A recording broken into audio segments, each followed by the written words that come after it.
She was the only black student in the honors program, until the principal accused her of stealing her own test answers. The surveillance footage that could have cleared her, gone. Her teacher, once supportive, suddenly stopped returning calls. Then the school board held a closed-door vote and labeled her suspicious. Parents whispered, staff turned away, and her scholarship vanished overnight. But just when it seemed like they'd buried her, an anonymous email surfaced with the real footage, and what it revealed shattered the entire school district.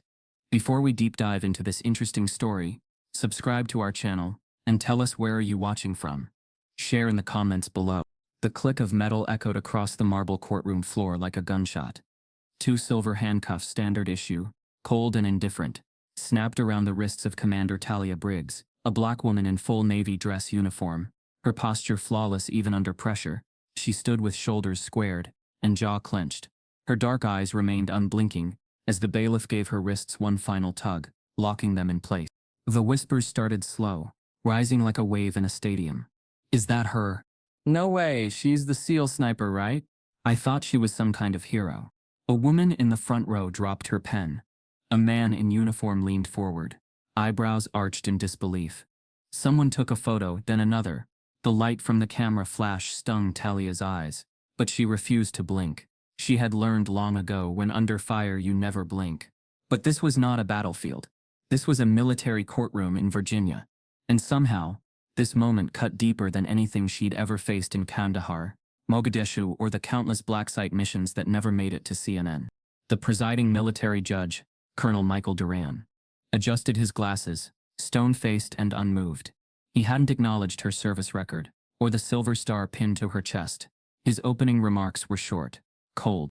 Commander Talia Briggs, you are charged with insubordination, unauthorized access to restricted intelligence systems, and conduct unbecoming an officer of the United States Navy. The words hung in the air, heavy and ugly. They felt alien next to the name of a woman who had taken a bullet for her team leader in 2017, who had, by her own hands, saved 5 hostages in Syria during a mission that even the president had called impossible. But none of that mattered now. From the back benches, the media fed on the spectacle. They scribbled notes, snapped photos, whispered to each other with hungry anticipation. She saw the headlines in their eyes before they were even written. SEAL sniper gone rogue, decorated officer or dangerous outlier. There was no Navy presence behind her. No commander standing in solidarity. Not even a junior officer to offer a nod of quiet support. Just silence. She wasn't just being tried. She was being erased. Her lawyer, civilian defense attorney Yvonne Mercer, whispered quickly, "We can still motion to delay, but it won't go far. They want this fast." Talia didn't respond. Her eyes were locked on the judge. She'd rehearsed 100 times what she would say if they let her speak. How she'd describe the moment. 2 months ago, when she walked into a secured area of the base and was slammed against the wall by 3 white MPs before she could utter a word. How she'd explain her active clearance. How she'd show that her file was tampered with after the incident. But none of that was being discussed today. Instead, the prosecution framed her presence in the intel room as suspicious and unauthorized. They offered no motive. They didn't need one. Her presence had been enough. Her skin, her rank, her excellence. It had always been too much for certain men in uniform. Talia's fingers twitched against the cold steel of the handcuffs. She scanned the gallery again, eyes combing over faces she once trusted. A former commanding officer stared at the floor.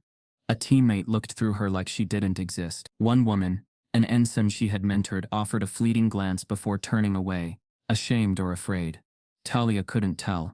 Was this what honor looked like in uniform? Mercer leaned in again. "We can play this differently. Just say you lost your temper. Blame stress. You're a combat vet. They'll accept that." But Talia knew better. Admitting to a moment of weakness would seal her fate. It would validate every coded word and private smirk she'd faced for the past decade. She's intense. She's a bit too assertive. She needs to work on her tone. She wasn't just fighting a charge. She was fighting the same walls her mother had warned her about when she joined the academy. Invisible walls, reinforced daily. The judge banged his gavel once. "Proceedings will commence in 15 minutes. Talia nodded stiffly, her wrists twitching behind her. 15 minutes. 15 minutes to watch them build a narrative. Brick by brick. that painted her as a threat, instead of a patriot. And in that moment, for the first time in her life, she felt something close to defeat press against her ribs. She had survived mortar blasts. She had evaded capture in foreign deserts with no backup and no radio. She had made peace with dying on foreign soil for a country that sometimes refused to see her. But this courtroom, with its polished brass and silent judgment, felt more dangerous than any battlefield. As the bailiff reached for her arm to guide her toward the defendant's bench, the courtroom doors creaked open. Every head turned. A wave of silence washed over the room. Standing in the doorway, dressed in full white Admiral's uniform, was Admiral Monroe Graves, the highest-ranking black officer in the United States Navy. His chest was lined with medals, his posture a sculpture of defiance and dignity, his skin as dark as Talia's, his eyes fixed squarely on her. He didn't blink. He didn't smile. He just watched. The reporters froze. Even the judge paused. Whispers broke out again. What's he doing here? Is this a show of support? He hasn't made a public appearance in over a year. The bailiff faltered. The judge looked startled. Mercer's breath caught. Talia stared at the Admiral, heart pounding in her ears. For the first time in weeks, she felt the weight of something unfamiliar, hope. But behind that hope, 1,000 questions burned. Why was he here? Why now? And what was about to happen next? The Admiral stepped forward, breaking protocol, and the courtroom door slowly shut behind him, locking into place with a soft, unmistakable click. It wasn't supposed to be a remarkable day. Commander Talia Briggs had started her morning the way she always did. Early, focused, disciplined. The cold shower, the quiet moment over bitter black coffee, the exact folding of her uniform, all rituals shaped by years of training and trauma. She kept her thoughts sharp, her movements deliberate. She was preparing for an 0700 strategy briefing with the new XO, and then by 0900, a recon analysis in the server room. Nothing out of the ordinary, until everything broke. Fort Clark had always been a strange beast, polished on the surface, but unpredictable underneath. The SEAL base nestled in the outskirts of Jacksonville wore its medals proudly, but behind closed doors, it operated on a system older than honor, hierarchy, silence, and shadows. The kind of place where excellence from someone like Talia wasn't just questioned. It was treated like a threat. She had been stationed there just over a year. Chosen by command to help lead next-gen counterinsurgency strategy, Talia was both a rising star and a quiet enigma. Her dossier was spotless. Graduated top of her class from Annapolis, with a perfect marksmanship record and 15 successful Black Ops missions. But while her record was revered on paper, her presence in rooms, especially closed-door ones, still made certain men shift in their seat. They never said it aloud. Not really. But it was there. In the way they double-checked her decisions. In the snide jokes passed in the locker room. In the way her authority had to be validated. Even after a decade in service. That morning, the tension was in the air before she even stepped inside the intelligence suite. Her access had already been pre-approved. She was assigned to analyze encrypted drone footage stored on the base's central server, a routine task that many officers, even junior ones, conducted without incident. But when she passed through the checkpoint and entered the white-tiled corridor leading to the secure room, she noticed the glance. Lieutenant Commander Eric Dempsey. He was mid-conversation with another officer when she walked by. He paused, just slightly. His voice lowered, his brow creased. It was quick, almost imperceptible. But Talia had spent years spotting signs of danger. She saw it in his eyes, the subtle confusion, the unspoken, why is she going in there alone? Still, she didn't flinch. She swiped her clearance badge. The door buzzed open. Inside, the fluorescent lights buzzed over racks of humming servers. Cool air met her skin. She moved directly to Terminal 7, the one assigned to her analysis. Just as she was logging in, the door behind her slammed open. Commander! Hands where we can see them. She turned in time to see 3 military police officers barreling in, white, young, eyes wide with aggression. One reached for his radio. The other had his taser drawn. I have clearance, she said sharply, already holding her ID. But it didn't matter. The officer closest to her moved fast, grabbing her by the arm and yanking it behind her back. She staggered but stayed upright. I said I have clearance, she repeated, this time with steel in her voice. The second officer moved in, pushing her against the cold server cabinet. Her shoulder struck the edge hard enough to jolt her breath. Her badge clattered to the floor. "We had a report of unauthorized access," one muttered, barely looking at the badge now beneath his boot. "You had a report," she said, controlled, "because someone didn't check the system. We're securing the room. You can file a complaint after." Her breathing was even, but her heart pounded in her chest. Not from fear, from rage, from the sick, familiar knowing that this wasn't a misunderstanding. It was a script, one that had been rehearsed and passed down like tradition. Eventually, they confirmed her clearance. They released her without apology. Not even a warning. Just a dry, dismissive, "You're free to go." She walked out of that room bruised, not just physically. Something inside her had cracked.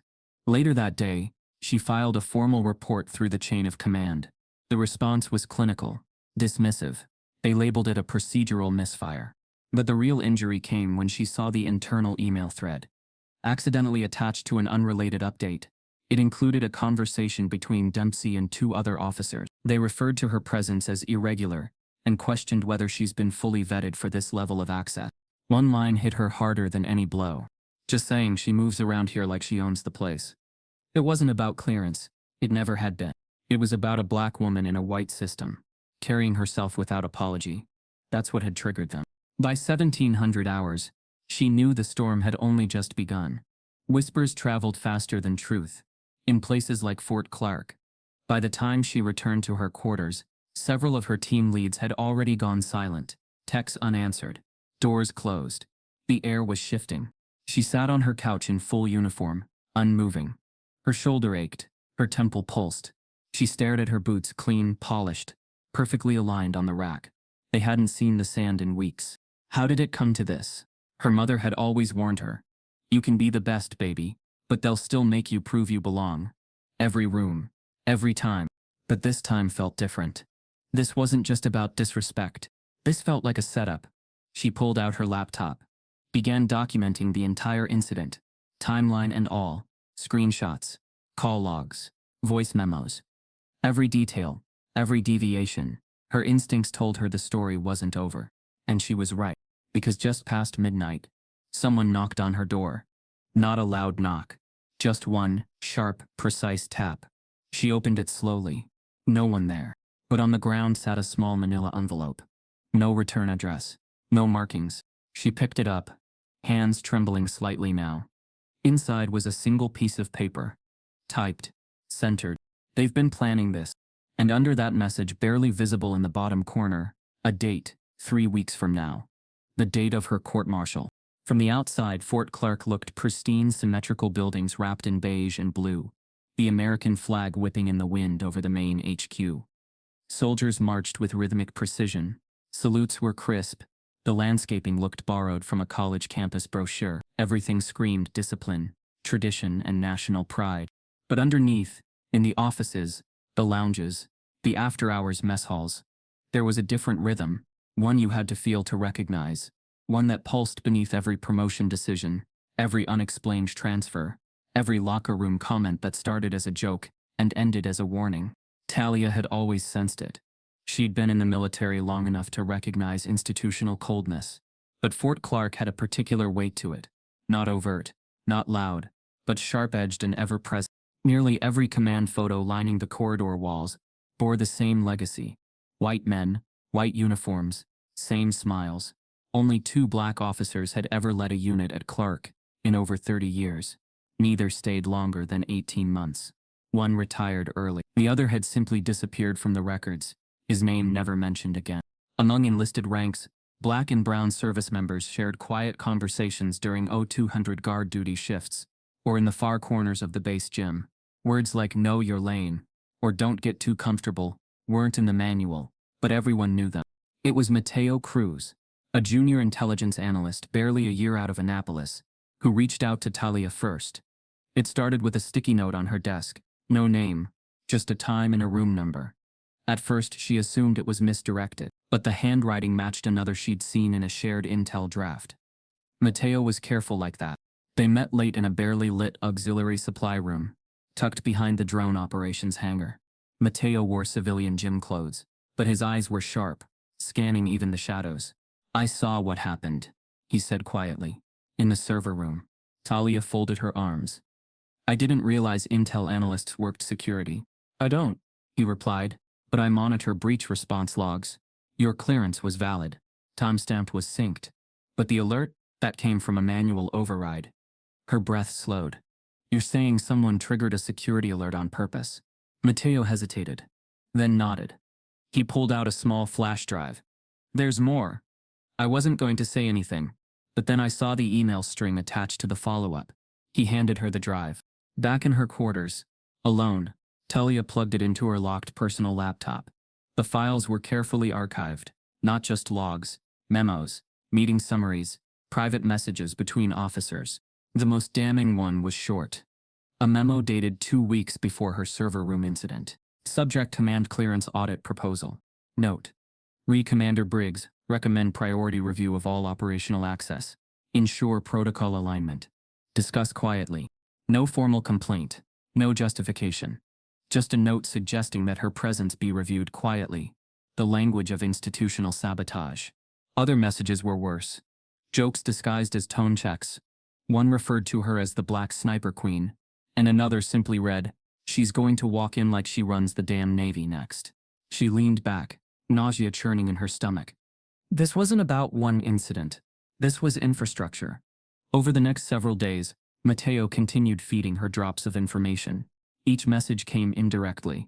A code in a cafeteria napkin, a random hallway, hello followed by a direction to check the printer tray.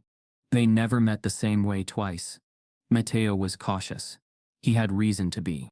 He shared that a private Slack channel meant for senior intel officers only had discussed a broader informal review of black officers across multiple bases. A white lieutenant commander even floated the idea of vetting who's really fit to handle top-tier ops, naming Briggs among others. This wasn't a misunderstanding. It was a culture, and it was calculated. Talia had never been one to play the victim. But what she was uncovering wasn't just prejudice. It was sabotage wrapped in red tape. She began documenting everything. Every file Matteo gave her. Every strange encounter. Every shift in behavior. She kept copies in encrypted folders, saved to offline drives. The Navy's network wasn't safe for truth. Yvonne Mercer, her civilian attorney, warned her to move carefully. You're not just challenging a few bad apples, she said over a secure call. You're dragging skeletons out of a closet that the Navy has nailed shut. But Talia wasn't backing down. She had earned every stripe, every commendation. She wasn't going to let them reduce her to a security risk, because she dared to exist with excellence. One night after confirming the last metadata signature on the clearance tampering, she packed her files, laptop and drives into a bag. She was headed to the JAG office in DC, unannounced, off the books. If they wanted to silence her, they'd have to chase her through every courtroom in the capital. She locked her apartment door, keys in hand. As she stepped into the parking lot under the dim sodium lights, her car greeted her with a strange, sickly sound. A single, blaring scream. The alarm. She hadn't touched the vehicle yet. She broke into a run, her heart suddenly pounding, unsure if someone was inside. But when she got closer, it was clear. Her front passenger door was slightly ajar. No broken glass. No sign of force. Just open. She reached for her bag with trembling hands. Opened it. Her laptop was gone. Not the bag. Not her wallet. Just the laptop. She looked around, but the lot was empty. Quiet. Too quiet. She stood still for a long moment, wind brushing her hair, heart thudding against her ribs. And then under the windshield wiper, something fluttered. A folded post-it note. One word. Enough. And tucked underneath that note, like it had been placed with precision, was one of Matteo's flash drives, burnt at the edges, melted at the core. The air at Fort Clark grew colder, even as the Florida heat pressed against every wall. Talia had never felt this alone, not during recon in war zones, not even when waiting for medevac in the Afghan mountains, with a gunshot wound. Isolation at war came with honor. This was betrayal. And now, they had her laptop. She barely slept that night. Every sound outside her apartment made her pulse spike. At 2:07 a.m., she heard footsteps in the hallway. Slow and deliberate, she waited, back against the door, breath held, but no knock came. By morning, her entire plan to bring the evidence to JAG was gone, along with most of the files. Almost, because Matteo Cruz had prepared for this. At 0730 he texted her from a burner phone with a location: old records room, sub-basement, 1400 hours. No comms. It was an area of the base barely anyone used anymore, built decades ago and forgotten under layers of modernization. She'd been there once, during a training rotation. Back then it was just dusty shelves and obsolete filing cabinets. Now it was a vault for ghosts. She showed up early and waited inside, the light flickering overhead. The room smelled like wet paper and oil. Matteo entered without a word, hoodie up, hands in his pockets. His face was pale, sweat glinting on his temples. "I made a copy," he whispered, eyes darting to the hallway. "Backed up everything, encrypted and triple partitioned. Took me all night." Talia stared at him. "You took a risk." He nodded. "They know." He handed her a drive, tiny black, no labels. "Why keep it?" she asked, fingers curling around it. "Because I saw something worse," he said. "Something I wasn't supposed to." He pulled out a second flash drive and slotted it into the old desktop nearby. The screen flickered to life, the processor groaning. Lines of code scrolled rapidly before halting on a single folder. Access logs. Redacted ops. Classif. He opened it. There on screen was a time-stamped log from the day of her alleged breach. The entry showed Talia's ID swiped in at 0902 a.m. and granted access. It clearly listed her status as authorities to level C. Then another log, 23 minutes later, same ID, same timestamp but marked flagged, unauthorized attempt. Matteo clicked into the file history metadata. Two names appeared: Elton Commander Eric Dempsey, Captain Harrison Lowell, and a third entry: manual edit, access privileges, modified post-incident, timestamped at 4:12 p.m. after the confrontation in the server room. They had changed the records, falsified digital evidence to make her look like a trespasser. The logs didn't just show her innocence, they exposed a deliberate cover-up. Talia's breath caught in her throat. She leaned closer, scanning every line. "They did this. They're framing me." Matteo nodded grimly. "I think it's bigger than just you. They've done this before to others." Talia's mind raced. This file, this one tiny line of code, could dismantle careers. It could trigger congressional investigations. But it could also destroy her. She had the truth now. But truth, she knew, was never enough. She decided to reach beyond Fort Clark. The next day, she contacted a Pentagon ombudsman. Carefully, through secure channels, using an encrypted email routed through 4 VPN layers. She attached only a redacted snippet, just enough to prove credibility. The response came 12 hours later. "Thank you for your submission. Due to the nature of your current disciplinary status, we are unable to proceed with external communications at this time. Please refer to your chain of command. Further outreach may constitute a breach of protocol." The message was signed not by an ombudsman, but by a Navy JAG officer she'd never heard of. Someone had intercepted her outreach. Someone was watching. The walls were tightening. By now most of her SEAL unit had gone silent. Some avoided eye contact. Others barely nodded as she passed. Lieutenant Brooks, her second in command, even changed his shift rotation to avoid serving under her. She understood. Fear was contagious. Still, she wasn't afraid. Not exactly. What she felt now was rage calcified into purpose. She hid Matteo's drive in the only place she still trusted, inside a hollowed-out section of her old mission gear bag, beneath the Kevlar lining. She sealed it, double-locked it, and stashed the bag inside a vent panel behind her closet. If they came for her again, they wouldn't find it easily. She was one meeting away from going straight to the media. But the base had other plans. The next morning, she headed to the gym, her final refuge. Inside, she was still the soldier. She lifted heavy, trained hard, moved with the same precision that had earned her top marks in the field. Even if the Navy didn't want her name, her body remembered who she was. She was mid-set on the bench press when she noticed them, 2 military police officers by the entrance, watching her, not moving. She finished her reps, wiped her hands, and stood. Her heart didn't race. Her expression didn't change. She walked toward the water fountain, waiting to see if they'd move. They did. One stepped forward, hand resting near his belt, not on his weapon, but close enough. "Commander Briggs," he said, not a question. Talia turned fully toward them. "Is there a problem, Sergeant? You'll need to come with us. Immediately." "What's the charge?" she asked, voice calm. He hesitated. Then, you've been flagged under Article 13.3 conduct. Unbecoming.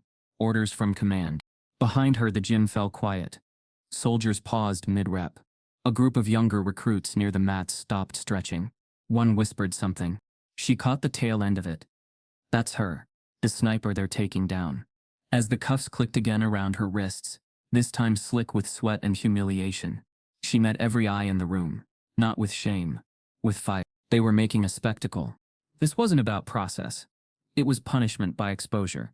Her SEAL team captain, Commander Walker, stood near the back, watching. He didn't speak. He didn't blink. He just turned and walked out before the cuffs were even locked. As she was led outside, the sun blinding her eyes, Talia spotted a black SUV idling across the lot. And through the tinted window, just for a second, she swore she saw Admiral Graves watching.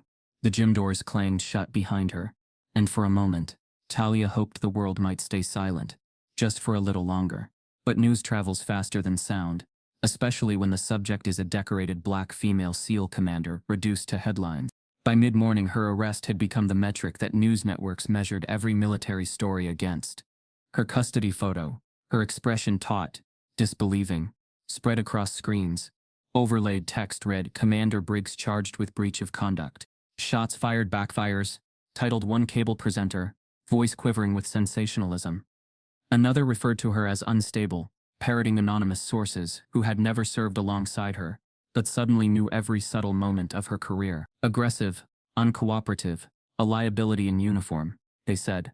A chorus of commentators argued not whether she had clearance, but whether she belonged on the battlefield in the first place. Around midday, someone released old combat footage online. The clips were unearthed from a decade-old mission in Sangin province.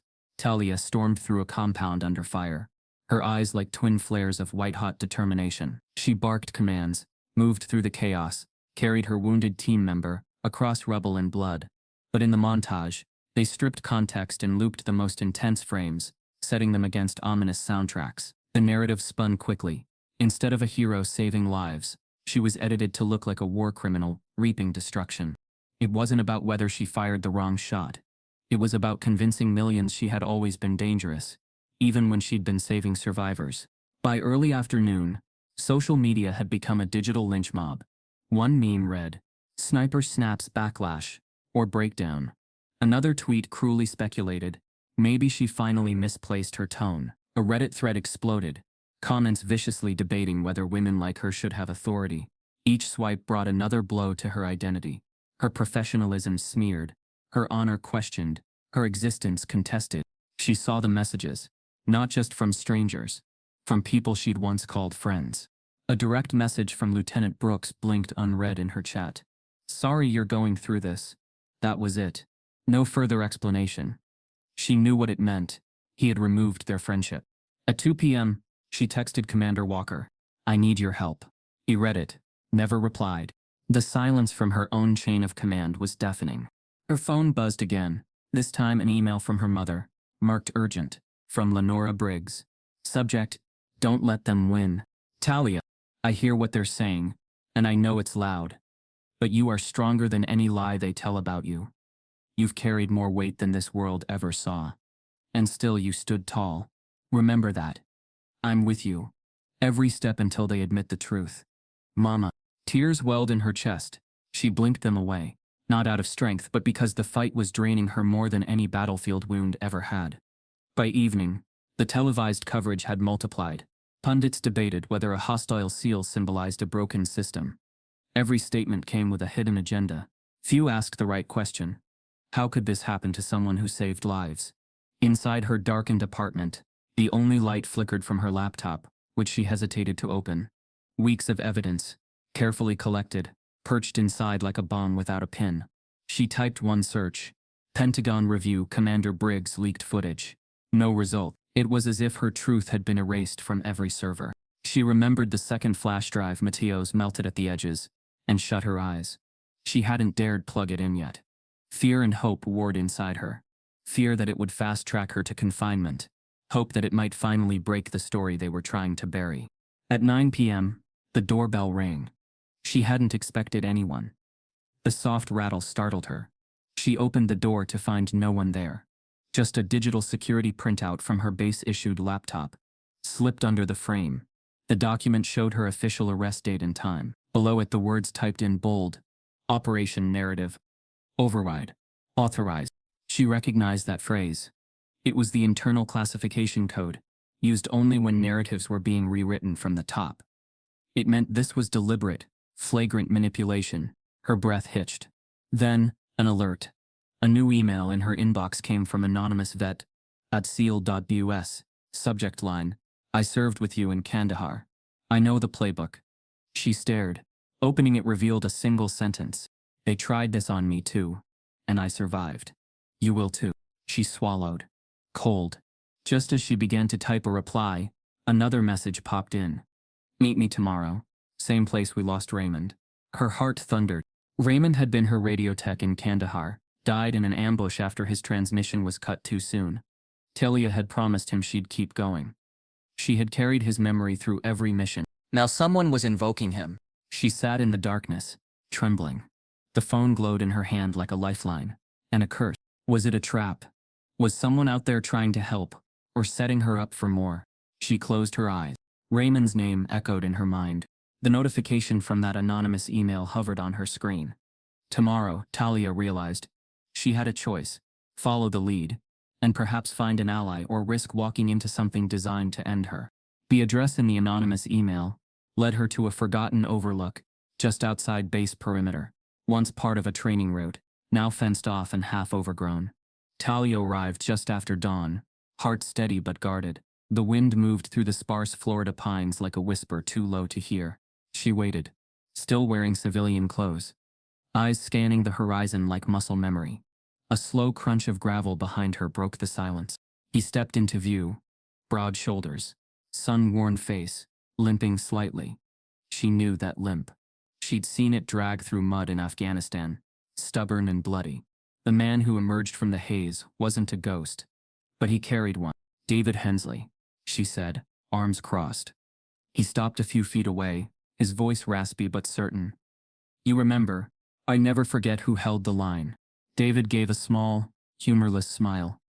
Not many left to remember me. Talia studied him. The last time they spoke was at a med tent outside Kandahar.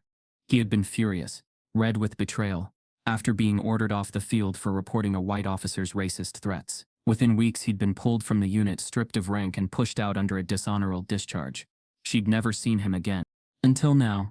I watched them do it to you, he said quietly. I should have spoken up then. I didn't. Not loud enough. You tried, she replied, but they already had the script written. He nodded. And now they're doing it again. Cleaner this time. Talia exhaled hard. You sent the message? I did. I've been tracking internal misconduct cases for the past 5 years. I run an org now. Small, mostly quiet. We collect suppressed cases, help with civilian legal intervention. Your name popped 3 weeks ago. 3 weeks, she repeated, before the arrest. He nodded. They flagged your file. I got a copy of the alert chain through a whistleblower at Fort Raleigh. It wasn't random. They were prepping to discredit you months ago. Your clearance review was staged. Talia clenched her jaw. Why me? Because you don't flinch. And because you're visible. They don't want another Graves. That name landed like a warning shot. Admiral Monroe Graves. The Navy's highest-ranking black officer.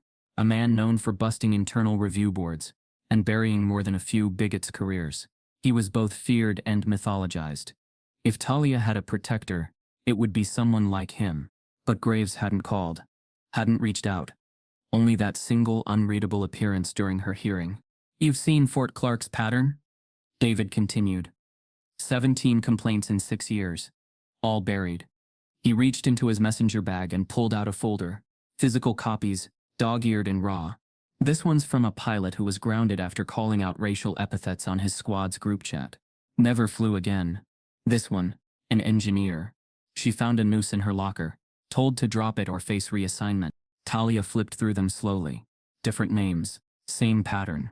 Language so coded it practically wore a uniform. The Navy hadn't just failed these people. It had orchestrated their erasure. I've built a team, David said. Quiet, independent, former JAGs, data analysts, legal interns. We work behind the scenes. You think they'll help me? I think, he said slowly, you're the case that breaks the damn wall. But only if we move now. She hesitated. I have a few pieces, but they stole my laptop. The rest might already be compromised. David pulled a hard drive from his coat. I made a ghost copy of your clearance file the night they wiped your machine. Matteo was smart. He looped a decoy drive through your Wi-Fi sync. I got the real one. The name Matteo cracked something inside her. He was risking everything, and now he'd gone dark. I can't let them ruin him too. We won't, David promised, but we need to go on offense. By the end of the week, they had quietly constructed a civilian defense team. Yvonne Mercer, her attorney, brought in 2 constitutional experts and a retired military investigator from the Office of Naval Intelligence. Their strategy: document every inconsistency, build a civilian media narrative, and quietly prep for intervention if the Navy tried to bury her in secrecy.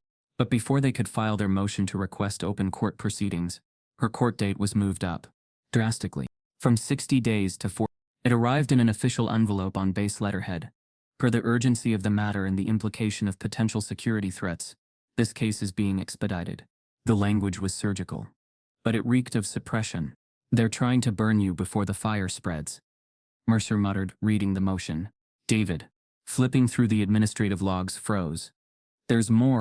He held up another envelope, handed to him by a junior courier moments earlier. Across the top, sealed motion, national security implications. Mercer's eyebrows lifted. That's rare. David nodded grimly. They're invoking national security to seal the trial. No cameras, no media, no public record. What's inside it? Talia asked. David stared at the envelope, like it might explode. We won't know until the judge opens it. But based on what I've seen before, it's a bluff, a dangerous one, Mercer added. If they succeed, your entire trial happens in a closed room, and whatever evidence you bring can be reclassified as a national threat, meaning inadmissible. Talia stood still. She had risked her life for the flag, for the oath, for the people in uniform who'd now disappeared from her side. And now the very government she'd bled for wanted to silence her with the same laws she'd sworn to defend. Her voice was low, but steady. Then we break the seal. David looked at her. You're sure? Talia's jaw tightened. They already took my reputation. I'm not letting them take my truth. And as the team prepared their counter-motion, another email pinged onto Mercer's secure laptop. No sender, no IP, just a message. You're being watched. Tell Briggs not to trust Graves. They called it a court-martial, but it felt more like a burial. Talia was escorted into a courtroom that didn't look anything like justice. No cameras, no jury, no spectators, just a sealed room on the 3rd floor of the Fort Clark Legal Annex, guarded by 2 silent MPs in full uniform. No one spoke as she entered, not even the clerk. Only the heavy mechanical click of the door behind her made a sound, locking into place. The walls were lined with gray acoustic panels, no windows. One overhead light flickered before steadying. It smelled faintly of cold steel and chlorine, as if sterilized for silence. At the center of the room sat the military judge, Colonel Sanford Redden, a man with a reputation for discretion and a promotion pending. On either side of him, the prosecution and defense faced off like opposing shadows. Talia's civilian attorney, Yvonne Mercer, was flanked by David Hensley and their junior associate. Across the aisle sat Commander Trent Mallory, lead prosecutor, young, polished, and stone-eyed. Behind him were 2 silent officers from Naval Intelligence, their faces unreadable. There would be no public transcripts, no outside oversight. Everything spoken would be classified under military privilege, a fact the Navy had emphasized in the sealed motion submitted just days earlier. Even before the trial began, Mercer had raised the alarm. This isn't about protecting national security, she said bluntly. It's about protecting careers and keeping this story dead. Colonel Redden opened with a slow, measured statement. This courtroom has been designated a secure environment, per Directive 714. E. All evidence not cleared through security clearance level 3 or higher will be deemed inadmissible. Counsel, you have been warned. It was a statement wrapped in order, but it was a warning all the same. As the trial commenced, the prosecution wasted no time. Commander Mallory stood, cleared his throat, and began. Commander Briggs, he said, turning to Talia with clinical disinterest, accessed a Level C intelligence suite without appropriate documentation. While her clearance status was active, We contend she bypassed scheduled authorization protocols and triggered a breach. Additionally, her refusal to comply with MPs during questioning constituted insubordination. The logic was thin, but dangerous. They weren't denying she had clearance. They were reframing her actions as deliberate insubordination. Not a mistake. A threat. Mercer immediately objected. Your Honor, we have log files showing that Commander Briggs' access was authorized at the time of entry. Furthermore, no protocol requires a senior officer to pre-schedule routine intel analysis under urgent operational review. The judge responded with a chilling calm. Those log files are now classified under pending review. They are not admissible at this time. Talia didn't blink, but Mercer's knuckles tightened on the table. Then came the twist. Commander Mallory produced a folder stamped Confidential OPESC Review and claimed that internal sources had flagged Talia's behavior as erratic in the days leading up to the incident. He didn't name sources, didn't cite evidence, just read a vague sentence aloud. Concerns were raised by colleagues regarding Commander Briggs' emotional stability during post-mission integration. It wasn't fact. It was poison. The kind that stains even when disproved. Talia's record had never shown a single psychological red flag. No formal counseling, no combat fatigue citations. But now in a courtroom designed to silence, she wasn't a war hero. She was a perceived risk. Behind the prosecution, one of the naval intelligence officers leaned in and whispered something into Mallory's ear. He nodded, then turned to the judge. We'd like to introduce a supplementary charge, violation of information handling protocol during a security blackout window. Mercer stood immediately. That charge wasn't filed in the original indictment. It's based on new findings, Mallory countered, relevant to the classified nature of the case. The judge allowed it. Just like that, they added a new accusation on the fly. David leaned toward Mercer. They're stacking. If they can't win on the breach, they'll nail her on procedural failure. Meanwhile, Talia sat still, her expression unreadable. She wasn't shocked. This was what they did to soldiers who challenged the script. First they isolate you, then they question your judgment, then they rewrite the rules as they go. The courtroom remained sealed through the day. No recesses beyond 10-minute breaks. Meals were brought in. Phones were locked in metal drawers outside. And Mateo Cruz, now labeled Edwal, wasn't on any witness list. No mention of him at all. Mercer tried submitting a motion to subpoena Mateo, but it was rejected within minutes. The prosecution's narrative was clear. Talia wasn't a misunderstood officer. She was a loose thread that needed cutting. Late in the afternoon, just after the second break, a court officer quietly approached Talia as she returned to her seat. No one else noticed. He slipped her a folded piece of paper under her palm. No envelope. No markings. She unfolded it slowly beneath the table. The Admiral is watching. Don't give up. Her pulse spiked. The handwriting was unfamiliar, but precise. Intentional. She glanced at Mercer, who was locked in discussion with David. Across the room, the naval intelligence officers remained still, but one of them seemed to smirk slightly, as if they'd seen the note being passed. Talia folded it again, slid it into her sleeve. The Admiral. Graves. Was he truly on her side, or just watching to see if she broke? And as the judge banged the gavel for the final adjournment of the day, Mercer leaned in, her voice tight with dread. They're sealing tomorrow's testimony. Completely. Not even we'll get to hear what's said unless they approve it after. And Talia realized, if she was going to expose the truth, she might have to break the rules she swore to uphold. The silence was louder than any verdict. On the morning of the third day of Talia Briggs's court-martial, something shifted in the air. Even in the sealed courtroom, with its gray walls and redacted justice, there was a pulse of unease. It began before proceedings were called to order, before the judge took his seat, before the prosecution stood to continue their choreographed dismantling of her career. It began when the back door opened, and Admiral Monroe Graves walked in. He didn't say a word. He didn't need to. The room fell quiet like a weight had just been added to every shoulder. The Admiral, dressed in full-service uniform, his medals gleaming with history and hard-won legacy, took a seat in the final row. Alone. No aide. No announcement. His presence wasn't on the docket. He hadn't been listed as a witness or observer. No one even acknowledged him. But the prosecution's rhythm faltered. Commander Mallory stumbled mid-sentence when his eyes locked on Graves. Even Judge Redden took a moment longer to shuffle his notes, glancing briefly at the back row with something that wasn't quite surprise, but wasn't comfort either. Admiral Monroe Graves was the highest-ranking black officer in the U.S. Navy, a man with decades of command experience, multiple combat tours, and a quiet, ruthless reputation for exposing racism wherever he found it. Regardless of how high the ranks went, some said he had single-handedly forced the retirement of 2 admirals in the Pacific Fleet. Others whispered that he kept a private ledger of every system he planned to dismantle before he left the uniform. And yet here he sat, in the shadows of a sealed courtroom, saying nothing. Talia noticed the tension immediately. She saw how the prosecuting attorneys stiffened, how the naval intelligence observers shifted, suddenly aware of being observed themselves. But Graves didn't even look at her. His eyes remained forward, his face carved from quiet stone. Mercer leaned toward Talia and whispered, "They didn't tell us he'd be here." "Neither did he," Talia replied. They returned their focus to the case. But Graves's presence now lingered like a spotlight, invisible and yet inescapable. Throughout the day, the trial continued its assault.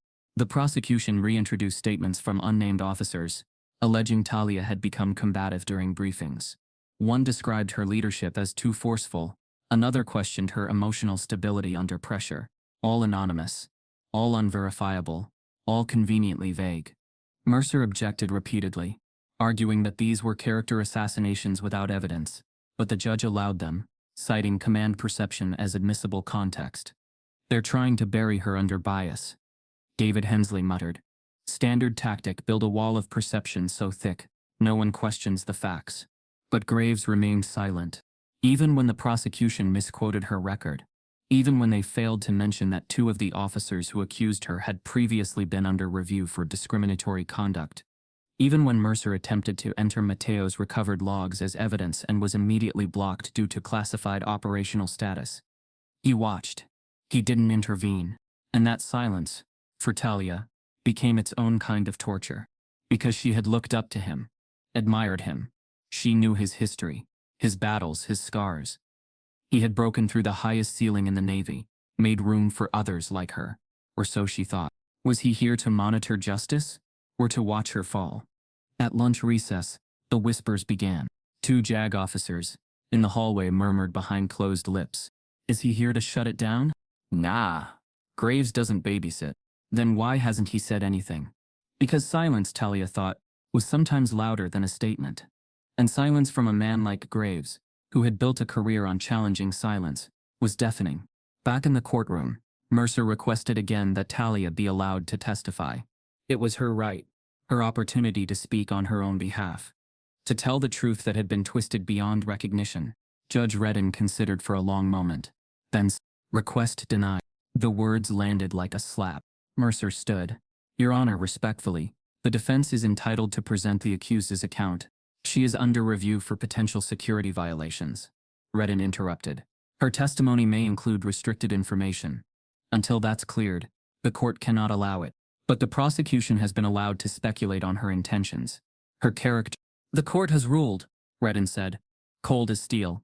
Talia sat frozen, the denial searing through her chest. They weren't just trying to silence her in public. They were erasing her in private. And Graves just rose behind, still said nothing. He hadn't flinched when she was accused, hadn't shifted when her voice was denied. He just sat there, the embodiment of power wrapped in restraint. Mercer sank slowly into her seat, stunned. David looked between them, confused. "This isn't protocol," he said quietly. "This is strategy." Talia's eyes narrowed. She turned slightly, enough to see the Admiral's outline at the back. "Say something." She didn't speak the words, but she thought them, fiercely, willed them, into the space between them, into the gaps between what he had fought for and what he was allowing. Graves stared forward, unmoved. And as the gavel came down to end the day's session, an aide slipped through the courtroom door and delivered a sealed envelope directly to Judge Redden.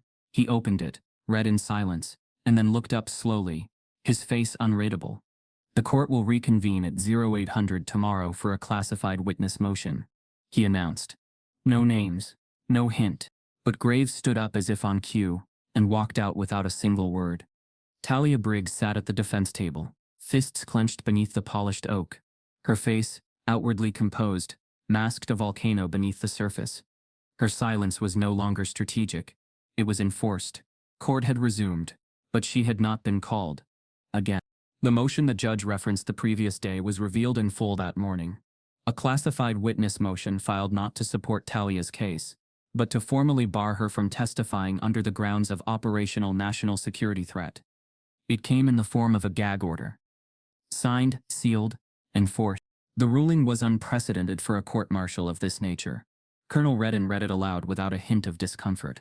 Effective immediately, he declared, Commander Talia Briggs is prohibited from giving testimony, statements or interviews related to the ongoing case. Any violation will constitute a breach of federal security protocol and may be prosecuted under Article 106A espionage and treason. The words dropped into the courtroom like a silent detonation. Mercer stood, stunned. Your Honor, this is suppression. She's the accused. Silencing her under a national threat designation sets a dangerous precedent. Redden cut her off. This court does not debate policy. It enforces law. David Hensley looked physically ill. He turned toward Talia, whispered, They've made you a liability to justify the cover-up. If you speak, they'll treat it as a hostile leak. Talia's throat was dry. Her voice had been taken before she ever had the chance to use it. But perhaps the most chilling detail wasn't the judge's declaration. It was the reaction, or lack thereof, from the one man who might have changed it all. Admiral Monroe Graves remained seated in the gallery, arms crossed, face impassive. He didn't object, didn't stand, didn't even blink when the words treason were spoken aloud. His silence had now evolved from tension to complicity. Mercer leaned into Talia's ear. This wasn't his first time watching a black officer get muzzled. But I thought maybe, just maybe. Talia didn't answer. Her trust in Graves had already fractured. Now it was shattering. When recess was called, the defense team moved quickly. They huddled in the hallway, away from ears and eyes. We have to go public, Mercer said. Even if it's redacted. We leak the pattern. We leak what they're doing to you. David hesitated. You sure? They'll retaliate. I was in Kandahar, Talia said calmly. This isn't fear, this is strategy. David nodded once, then opened his laptop. That night, a redacted version of the court's internal hearing summary, edited to remove classified references, was uploaded to a secure drop site used by military watchdog groups. Within 6 hours, the leak reached Twitter. A well-known veteran advocacy journalist reposted it with a caption that read, Why is the Navy silencing a war hero? Let her speak. By morning it was trending. The hashtag began to spread. Let her speak. Justice for Talia. Unseal the truth. Civil rights attorneys tweeted in protest. Military whistleblowers reached out anonymously, confirming similar gag tactics used in previous suppression cases. Even a few silent voices inside the Navy began to stir. One anonymous quote surfaced in a journalist's thread. This is what the system does when it fears what she might say. But inside the courtroom, nothing changed. Talia remained mute, bound not by fear, but by legal force. During a break, David passed her a folded printout. On it was a list of names. Other black officers quietly reassigned, demoted, or removed after stepping outside the lines. There's more than we thought, he said. You weren't the first, but you might be the one who finally cracks it. She looked down the list. All those who came before her, men and women who had stood up and vanished without explanation. Her silence was not just hers. It echoed theirs. Then, just after lunch recess, a base courier arrived at Mercer's hotel suite with an envelope marked urgent, confidential settlement option. Inside, a single-page offer. In lieu of continued trial, Commander Talia Briggs may accept early retirement, effective immediately, with full pension and honorable status. All pending charges dropped. Condition: a formal statement accepting procedural fault and agreeing to a permanent non-disclosure agreement regarding all related events. Mercer read it twice, then handed it to Talia, without a word. David read over her shoulder. It's a trap. Take the deal, and it's over. No justice, no truth. But you walk. Talia stared at the page. No prison, no treason charge, no public humiliation, just silence. A clean exit, so long as she gave up her voice, her fight, and the movement rising in her name. Her fingers tightened around the paper. You take it, Mercer said gently, and this story ends. Talia didn't respond, but as she folded the paper slowly, her phone buzzed with a secure message. No name, no origin, just one sentence. Don't sign it. I'm coming in tomorrow. The paper sat on the hotel table, like it was breathing. Quietly, dangerously. Thin, harmless in appearance. But carrying the weight of every battle Talia Briggs had ever fought. One page. Simple font. A government seal in the corner. A signature line at the bottom. It was a deal. A plea agreement. It offered a full pension, immediate retirement, honorable discharge, and the immediate dismissal of all charges against her. The price? Her silence. Talia stared at the document without blinking. The air in the room felt thick, like she was breathing through water. Beside her, Attorney Yvonne Mercer remained quiet, one elbow on the table, her sharp, practiced eyes searching Talia's face, not with pressure but with understanding. She had represented too many people at the end of their rope to mistake stillness for peace. I've read it 5 times, Mercer finally said, tapping the edge of the folder, and every time I come to the same conclusion. Talia glanced over, silently urging her to continue. They're scared, Mercer said. Talia raised an eyebrow. Scared enough to offer me freedom. Scared enough, Mercer said, to make you disappear. Talia exhaled, slowly, the tension traveling from her shoulders down to her fingertips. Across the room, David Hensley leaned against the window, arms folded across his chest, his silhouette cut sharply against the daylight bleeding through the blinds. There's a clause, Mercer added. Back of page 2, buried under standard retirement language. Talia opened the folder again, fingers steady as she flipped through the legalese. There it was, small font, buried deep. The accused agrees not to engage in any public or private commentary, written or verbal, concerning racial discrimination, institutional bias or misconduct within the Department of the Navy, nor participate in any legal action, advocacy or investigation involving the same. She read the line twice, then again slower. They weren't just asking her to end the trial. They were asking her to vanish, to dissolve from memory, to let every moment of betrayal, every quiet insult, every edited log, every act of calculated sabotage die without a voice to name it. She closed the folder. They want my silence more than they want my guilt, she said softly. David turned from the window. They know if you speak, it won't just be about you. It'll expose the whole damn system. Mercer nodded. You've become too visible to take down without a cost.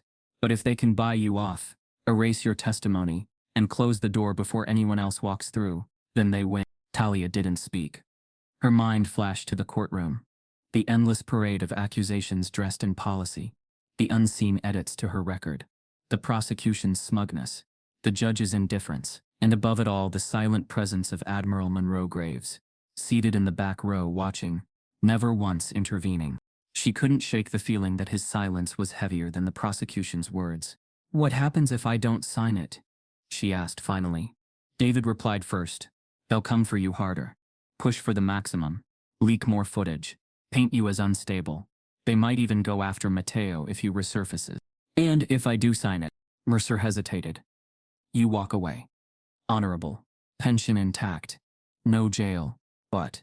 She paused. You carry their silence for the rest of your life. Talia nodded slowly.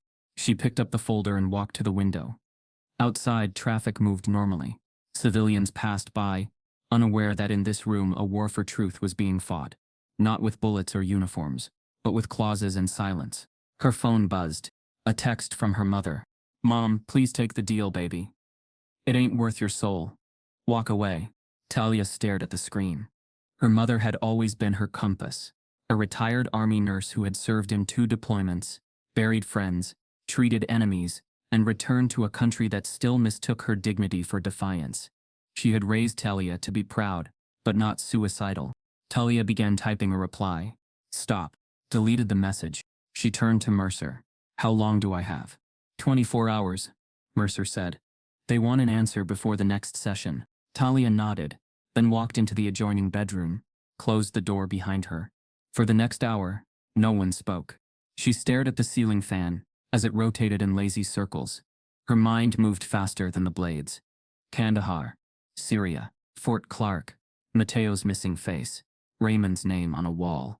The medals she no longer felt proud to wear. And the courtroom, the place where truth went to suffocate under classified language and chain of command cowardice. By the time she returned to the table, her decision was written in her eyes.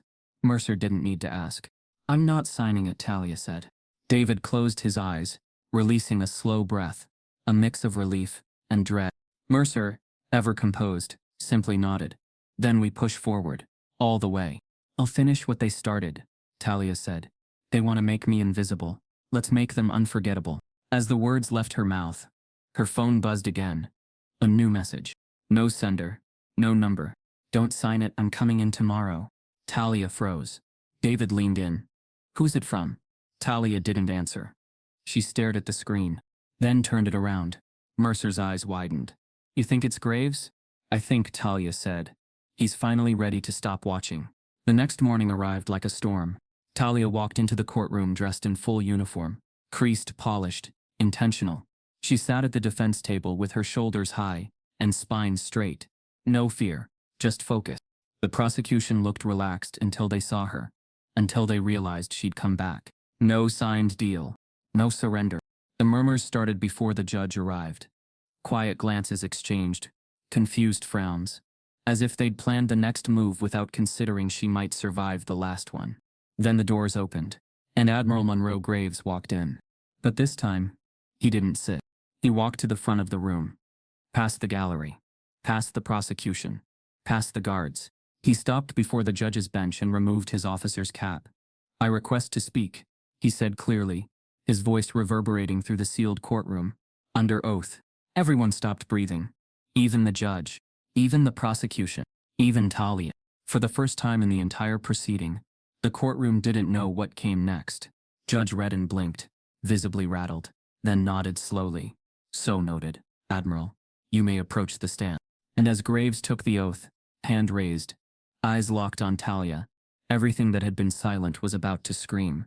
For a moment, the courtroom stood still, frozen in a breathless pause that stretched longer than anyone dared admit. Admiral Monroe Graves stood at the witness stand, one hand raised, the other resting at his side with military precision. His expression was carved from stone, but his eyes, they were alive with something deeper. Defiance, sadness, and rage that had been caged too long.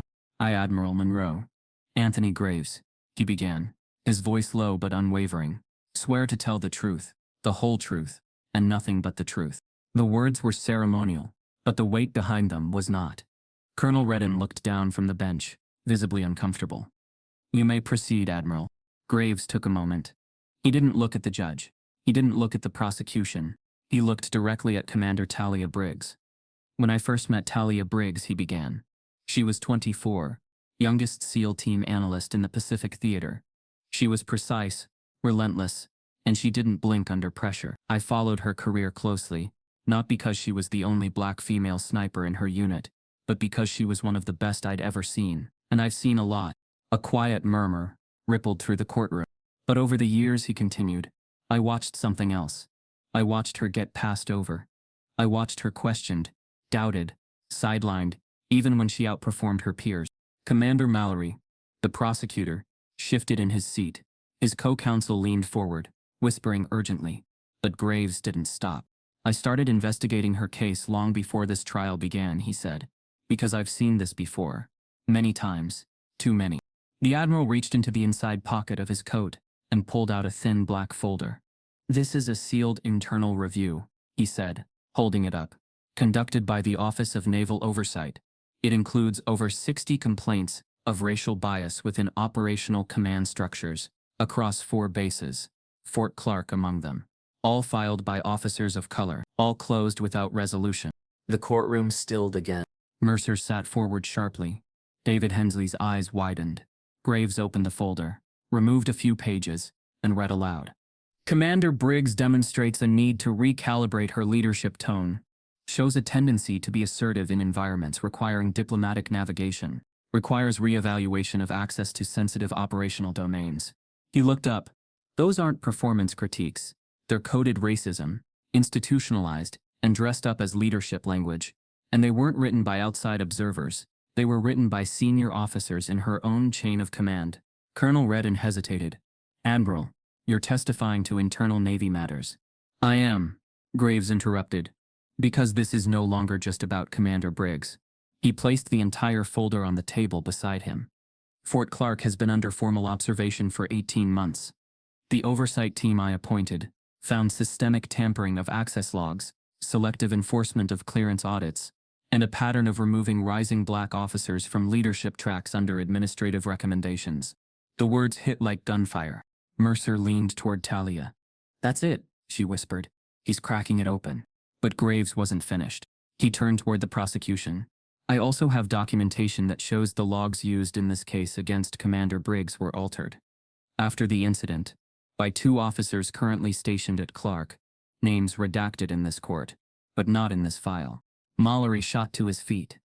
"Objection, Your Honor. This is not vetted evidence, and the Admiral is presenting classified materials." Colonel Redden raised a hand, but Graves wasn't stopping. "You want to talk about classified?" Graves snapped. "Let's talk about what gets classified and why." He stepped forward now, no longer behind the stand.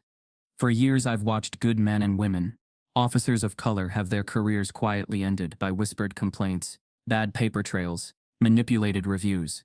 The system doesn't fire them, it erases them." A stunned hush fell over the courtroom. And when someone like Briggs rises too fast, too confidently, too competently, they bury her under process. They wait for one misstep, one breach, or they create one. Judge Redden looked increasingly uncomfortable. "Admiral, I must ask." Graves held up the file again. "These findings have been signed and sealed by Naval Oversight Command. I was asked not to testify, not to intervene. But watching this trial, watching her gagged, while anonymous men dismantled her name, I knew I couldn't remain silent anymore." The room had gone completely still. Talia's throat tightened. She didn't blink. Not now. Not when the storm was finally breaking. Mercer's hand closed over hers, under the table. David looked like he might cry. Even the court officers were frozen, eyes darting between the Admiral and the judge, unsure if they were witnessing a speech or a mutiny. Then came the moment that changed everything. Graves placed his cap on the table beside him, stood tall, and said, "And that's why I came today. Because Commander Briggs is not on trial. This entire system is." The courtroom erupted. The prosecution demanded an immediate recess. Judge Redden banged the gavel repeatedly, his voice barely rising over the noise. "Order! Order in this courtroom." Mercer stood and motioned to the judge. "Your Honor, in light of this testimony, the defense requests immediate reconsideration of the gag order and full review of the suppressed materials." "I second that," Graves said. "And if necessary, I'll take this testimony to Congress." Colonel Redden looked like a man caught between law and fire. And as chaos rumbled just beneath the surface, a courier entered quietly from the side door and handed Redden a sealed letter. He read it once, then again. He looked up, pale, shaken. "We've received new orders from the Pentagon." It started with a single voice memo. 37 seconds of Admiral Monroe Graves' testimony, recorded in violation of courtroom protocol by an unknown source, leaked online just hours after his explosive appearance. The audio was grainy, but clear. His voice, grave and composed, cut through the noise like a blade through fog. "They don't fire officers like Commander Briggs. They erase them." The clip spread like wildfire. By the time it hit Twitter, it had already racked up 1 million plays. Within hours, it had been subtitled, translated, reposted on TikTok, shared by prominent activists, stitched into memorial reels, and dissected by military analysts on late-night news. And then it happened. The narrative turned. News anchors who had once called Talia a rogue SEAL were suddenly using phrases like possible institutional corruption and a potential turning point in military accountability. The very outlets that had replayed her arrest footage with glee now aired Admiral Graves' testimony on loop. Cable networks rolled out emergency panels. MSNBC brought in veterans of color who told their own stories of silent discrimination. CNN ran a montage comparing Talia's decorated service record to the anonymous men who tried to bury her. Even conservative outlets, usually allergic to systemic critique, called the Pentagon's silence deeply concerning. Public outrage erupted like a tidal wave. Veterans organizations, some of which had stayed neutral, issued statements in support of transparency. The Veterans Accountability Foundation demanded a full military review. Code Blue, a group of former Navy JAG officers, issued a blistering letter to Congress, calling Talia's trial a blueprint for institutional silencing. On Capitol Hill, murmurs turned to meetings. Congresswoman Deja Hammond tweeted, "A soldier with 15 combat ops is being silenced by her own country. This isn't justice. It's retribution. And then the most unexpected shift of all. The White House press secretary stepped to the podium and in her opening remarks said, "We are actively monitoring developments in the court-martial proceedings involving Commander Talia Briggs. The president has requested updates from the Department of Defense." That line, carefully crafted and legally cautious, still sent shockwaves through Washington. The commander-in-chief was watching. Back at Fort Clark, the energy flipped almost overnight. Staff who had once whispered her name behind closed doors now eyed her with a strange mix of fear and reverence. Officers stopped avoiding her in the hallway. Even her former SEAL teammates, most of whom had ghosted her for weeks, began to resurface. One sent a message to her hotel. "We were wrong. We see you now. We're sorry." But the apology didn't erase the silence they'd offered when she needed them most. Still, Talia felt the change. It was in the air, in the tone of reporters who now asked, "How did this happen?" instead of "Why did she disobey?" The hashtag #NullerSpeak reached over 30 million mentions in 2 days. Briggs was framed. Honor Talia. System on trial. Artists painted murals. Journalists dug deeper. Podcasters broke down every line of the Admiral's testimony. Military forums debated the implications. For the first time in weeks, Talia wasn't just fighting to survive. She was watching the system that tried to silence her begin to bend. But it wasn't just noise. Real movement followed. Yvonne Mercer received a call from the Department of Defense's Inspector General office, requesting a confidential summary of the gag order. Within hours, a military legal observer arrived at Fort Clark to attend sessions unofficially. The room shifted again. And yet, amid the national headlines and political scrambling, there was one person Talia couldn't stop thinking about. Mateo Cruz, the junior intel officer who had risked everything to leak the original clearance logs. The same Mateo who had vanished without a trace after the first leak. For days, David Hensley and Mercer had been trying to locate him. They filed internal requests. They contacted friends. Nothing. The Navy had labeled him AWOL, absent, without leave, a vague designation that often meant punishment or worse. Until now. It was a rainy afternoon when Mercer's secure phone rang. A blocked number. One word. Found him. She grabbed her coat, turned to Talia and David. "We're going. He's in a civilian clinic, injured, but alive." The car ride was tense. No music, just the dull rhythm of windshield wipers. When they arrived, a nurse led them into a private room. Mateo sat upright in the bed, his arm wrapped in gauze, a faint scar above his eyebrow. He looked thinner, paler, but his eyes still carried the same fire. "Mateo," Talia said, voice soft. He looked at her, smiled weakly. "I didn't run," he said. "I was chased." They spoke for hours. He had gone into hiding after discovering a tracking beacon planted on his car. When he tried to remove it, he was followed. On the third day, he was run off the road by an unmarked SUV. No plates, no report filed. He barely survived the crash. "They don't just cover their tracks," he whispered. "They eliminate them." But he still had one thing. A backup copy. A final copy of the original surveillance logs. Untouched, time-stamped and encrypted. Mercer's voice trembled slightly. "Mateo, are you willing to testify?" He looked at Talia, at the bruises on her spirit that hadn't healed, then nodded. "I owe her that," he said. "I owe myself that." And as Mercer prepared to file the motion to call him to the stand, her phone buzzed again. This time with a warning. "If Cruz testifies, the trial goes public. Be ready." The courtroom felt like a pressure chamber, silent, suffocating, bracing for rupture. When Mateo Cruz stepped through the double doors and into the space that had once silenced every truth Talia Briggs tried to tell, the temperature shifted. He walked with a limp, his arm still bandaged, but his posture upright, jaw tight, eyes clear, no longer the quiet intel officer in the shadows, no longer the missing link. He was a witness now. A threat. Talia watched him enter with an ache she couldn't explain.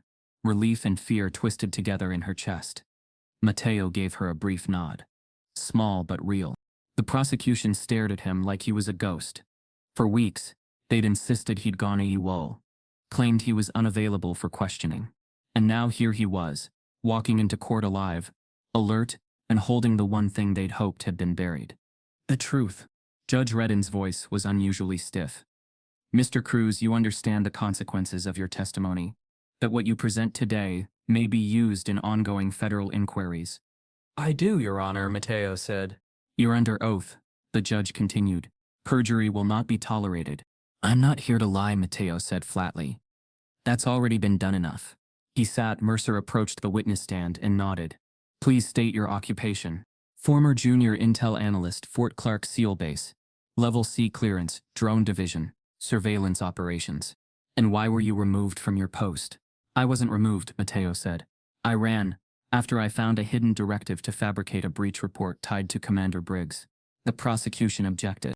Sustained, Redden said sharply. Stick to the facts, Mr. Cruz. Matteo opened a small dented metal case and removed a thumb drive.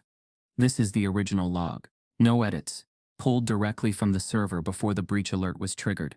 Time-stamped. Authenticated. He handed it to the clerk. Mercer turned to the judge. Your Honor, we request permission to project Exhibit 42 onto the courtroom monitor. Redden hesitated, then nodded. The screen at the front of the room blinked on. Line after line of data scrolled upward. Surveillance logs, security badge scans, time entries. In the middle, highlighted in blue, was a record that told the entire story. Briggs, Talia. ID scan. Status authorized. Level C clearance. Matteo pointed. That's the original entry. It verifies Commander Briggs' access to the server room at the exact time the breach was reported. And the system labeled it as approved. Mercer added. Matteo nodded. Yes. But then, he tapped the keyboard. The next page displayed. 4 hours later after the incident, the log was altered. The courtroom held its breath. Edited by Lieutenant Commander Eric Dempsey and Captain Harrison Lowell. Their credentials were used to change the access level from a tortoiside to UN a tauricide, making it appear as if Commander Briggs broke protocol. Gasps rippled across the courtroom. Mercer stepped closer. Can you confirm those changes were deliberate? Matteo didn't flinch. Yes, I was instructed to cover the edits as a system anomaly. When I refused, I found a tracker under my car, and then I disappeared. David Hensley sat forward in his seat, barely breathing. Talia gripped the armrest, fighting back emotion. But Matteo wasn't done. He opened a second file. Here are internal emails between Dempsey and Lowell. 1 week prior to the incident. He read aloud. Briggs thinks she owns the place. Let's see how she likes being knocked down a peg. About time we tighten up on who's walking around like they're above clearance. The words weren't coded. They weren't subtle. They were dripping with contempt. Racial contempt. Another email. When Graves retires, the cleanup starts. First target. Briggs. The courtroom fell into stunned silence. Talia felt her stomach turn. All this time, she thought the attacks were reactive. She never imagined they were premeditated. Mercer stepped in again. Mr. Cruz, what do you want from this testimony? I want justice, Matteo said simply. Not just for Commander Briggs, but for everyone who's been erased because they didn't fit the mold. Across the room, Admiral Graves stood slowly. The courtroom turned to face him. I request, Graves said, voice firm, that in light of this testimony, the Navy immediately convene a full military review panel into the conduct of Fort Clark's leadership. Judge Redden looked shaken. The prosecution stood speechless. This isn't just one incident, Graves continued. This is culture, and it must be uprooted. Mercer turned to the judge. Your Honor, we move to dismiss all charges against Commander Briggs immediately and launch an independent review of this entire trial. The judge didn't respond. He looked overwhelmed, like the ground had just shifted beneath his bench. Finally, he stood. This court will recess for 60 minutes. A clerk approached the bench and whispered something urgently. The judge's expression tightened. He nodded once, stepped down from the bench, and disappeared through a side door. Mercer turned to Talia, voice low but urgent. He's meeting with Pentagon officials. Behind closed doors. Talia didn't blink, because she knew exactly what they were doing. Trying to decide how much of the truth they could afford to let the world see. The room was packed, but no one dared speak. Tension hung in the air like smoke. Visible, choking, impossible to ignore. Every breath was shallow, every movement restrained. Even the hum of the courtroom lights seemed muffled, as if the room itself understood the gravity of what was about to happen. Talia sat rigid at the defense table, her hands clasped in her lap, her uniform crisp and unyielding. The calm on her face was the kind carved by endurance, not peace. On her left, Mercer's knuckles were white around a pen that hadn't moved in minutes. David Hensley sat on her right, jaw tight, eyes fixed on the front bench. Admiral Graves stood at the back of the room again. Only this time, he wasn't silent. His earlier testimony had shattered the prosecution's case like glass underfoot. His voice had pierced the system's carefully constructed defenses. But what came next was no longer in his hands. It was in the judge's. Colonel Redden entered the room slowly, almost reluctantly. His face was unreadable, but his shoulders sagged with something unspoken. Pressure, fear, maybe both. He took his seat and opened a sealed folder with deliberate care. His eyes scanned the paper in front of him for a long time. Too long. Commander Talia Briggs, he began. Voice formal, restrained. You were charged with unauthorized access to restricted intelligence systems, insubordination, and conduct unbecoming an officer. This court has reviewed all evidence, including newly submitted testimony and documentation. He paused. The room leaned forward as one. Redding continued. In light of the material presented, both classified and now declassified, this court finds that the charges levied against you were based on falsified records, motivated bias, and gross misconduct on the part of several officers currently under investigation. Talia didn't move. Not yet. Therefore, the judge said, the room now utterly silent. All charges against you are hereby dismissed, and your record is to be fully restored, effective immediately. A collective breath released across the courtroom, followed by a whisper of disbelief. But Redden wasn't finished. Furthermore, the court is forwarding the investigative material to the Naval Inspector General's office for a full inquiry into the actions of Lieutenant Commander Eric Dempsey, Captain Harrison Lowell, and others whose conduct was instrumental in this case. The gallery stirred. The prosecution team sat frozen, their expressions blank. Mercer reached for Talia's hand, squeezed once. Admiral Graves stepped forward, voice measured but resolute. In conjunction with the Navy's Office of Oversight and Diversity, I am announcing the formation of a new Internal Review and Accountability Division. Its purpose will be to independently investigate claims of institutional bias and discriminatory conduct across all branches. Gasps and murmurs followed. And Commander Briggs Graves continued, locking eyes with her, will serve as a senior strategic advisor to this division, should she accept. The courtroom erupted. Cameras weren't allowed, but someone's phone was recording. Journalists would replay this moment endlessly. The moment the Navy admitted it was no longer able to police itself, and the woman they tried to silence was now being asked to help reshape it. Talia didn't nod, didn't smile, not yet. This wasn't victory. It was survival. Mercer leaned in. You did it. No, Talia whispered, her voice barely audible. We exposed it. That's not the same. Judge Redden stood to leave but stopped. One final note, he said, softer now. I was instructed not to read some of this into the record, but I'm going to anyway. He reached into the folder and pulled out a handwritten letter. It's from one of the cadets at Fort Clark. He sent this after watching the Admiral's testimony leak online. Redden read aloud. Commander Briggs, we never got to serve under you, but we watched you stand when they tried to fold you, and we'll remember that every time someone tries to make us smaller. Thank you for surviving, for staying, for speaking. Silence followed. Not the silence of suppression, but of reverence. After the hearing, the courtroom slowly emptied. Reporters waited outside, but Talia didn't rush. She stood at the back, breathing, taking in the weight of the space she'd nearly been erased in. She walked out without handcuffs this time, without fear. Just before the exit, she heard a voice. Ma'am? She turned. A young black cadet stood at attention, uniform slightly oversized, hands shaking slightly, as he raised one in salute. You gave us a future, he said, his voice breaking. Thank you. Talia looked at him, looked through him, and past him, and saw every young officer who would walk a little taller now. She returned the salute. No words, none needed. And as she stepped out into the sunlight, her phone buzzed. An encrypted message from an unknown source. Fort Clark wasn't the only base. Check what's happening at Black Rock. They're next. The headlines faded, but her name did not. Commander Talia Briggs, once paraded in cuffs before the world as a cautionary tale, was now etched into military history for something far greater, resilience.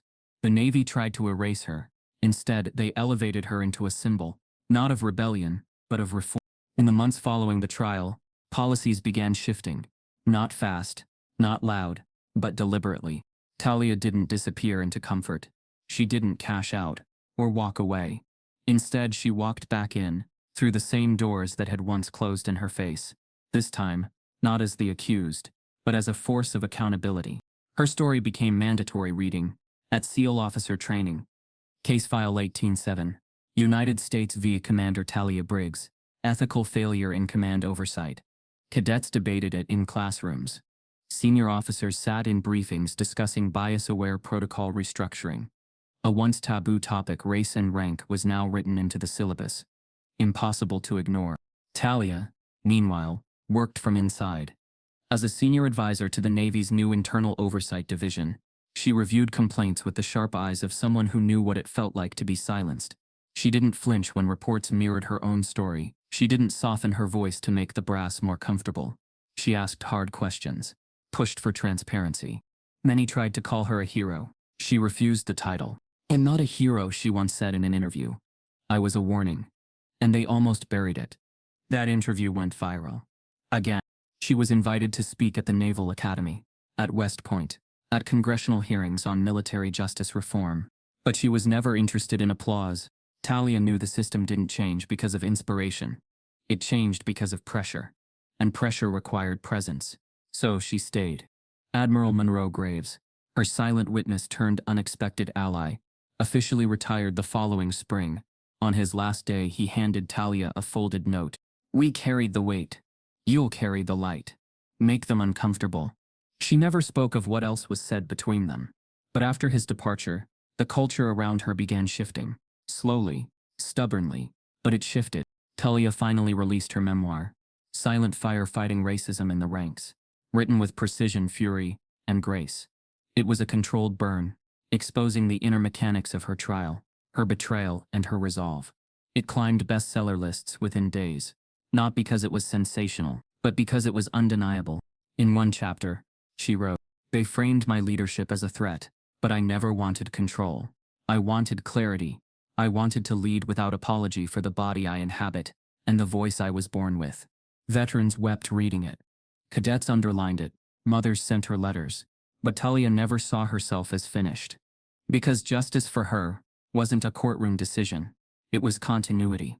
In the years that followed, several of the officers who had tried to silence her were quietly removed from their positions. A few faced military censure. One faced civil charges, after new evidence emerged. None of them offered public apology. But Talia didn't wait for it. She was too busy building. She launched a mentorship program for marginalized officers, sat on panels to reshape clearance protocol criteria, advocated for whistleblower protections that, had they existed earlier, might have saved Mateo Cruz from disappearing into fear. Mateo, now fully reinstated in civilian intelligence, worked alongside her quietly, always watching the back door. But this time they had a system with more eyes. David Hensley returned to advocacy full-time, running a non-profit legal defense organization for service members, silenced by systemic bias. They named it Black Line after the invisible line soldiers of color walk every day in a white-led institution. The work was heavy. It was endless. But it was real. And every step forward, every policy changed, every case reopened, was a small defiance against the legacy of silence. Still, the Navy was slow to admit fault. The institution moved like an old ship, creaking, resistant. But it moved. And in every hall where her case was discussed, where her file was pulled up on screen, one image always stood out. Talia in full dress uniform, hands behind her back, being led in cuffs toward a courtroom. They tried to make her a spectacle. Instead, they made her a blueprint. And she never let them forget it. On the 5th anniversary of her acquittal, Talia stood at the newly renamed Graves-Briggs Center for Ethical Command, flanked by a new generation of officers, diverse, unafraid, and unashamed. A young cadet approached her afterward, nervous, awestruck. "Ma'am," she said, eyes wide, "I read your file in training. I didn't think they'd let someone like me lead. But then I saw you." Talia smiled. "You don't need their permission to lead," she replied. "You just need the truth." As the cadet walked away, another officer asked if she ever looked back, if she regretted not signing the plea, not walking away when she had the chance. Talia didn't hesitate. "I didn't survive to be quiet." And when she turned to leave, her back straight, her steps sure, there was no security guard flanking her. No bailiff, no weight of silence pressed against her name. Only doors. Doors that opened now. And every courtroom door she walks into now opens wide. without cuffs. No one should have to fight this hard just to be believed. And yet stories like hers happen every day. Quiet, buried, denied. If you think the system needs to change,